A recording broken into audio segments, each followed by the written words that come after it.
morning fair it early as I strayed, it being all in the month of May. The birds sang in the shade, the sun shone down right merrily, and the water did swiftly glide, where primroses and daisies grow down by Blackwaterside.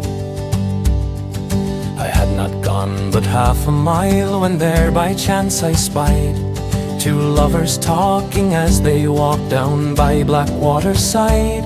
And as he embraced her in his arms, these words to her he said: "When I'm in America, I'll be true to my bonny Irish maid." Oh, when you are in America, the Yankee girls you'll find, and you'll have sweethearts of your own, more pleasing to your mind.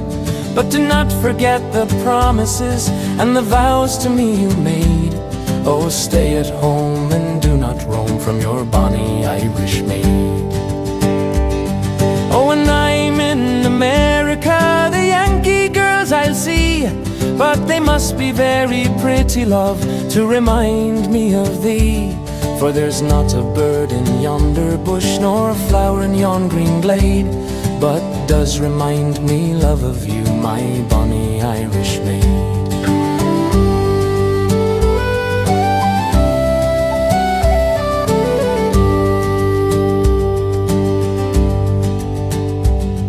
It's many's the foolish youth, she said, has gone to a distant shore, leaving behind his own true love, perhaps to meet no more. It's in crossing of the Atlantic foam sometimes their graves are made. Oh, stay at home and do not roam from your bonny Irish maid.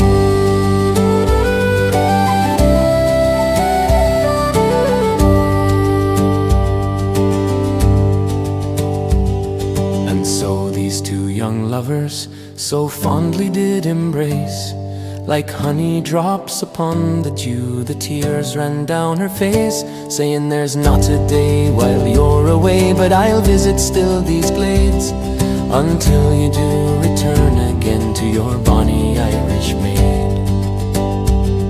Oh, when you are in America, the Yankee girls you'll find, and you'll have sweethearts of your own, more pleasing to your mind. But do not forget the promises and the vows to me you made.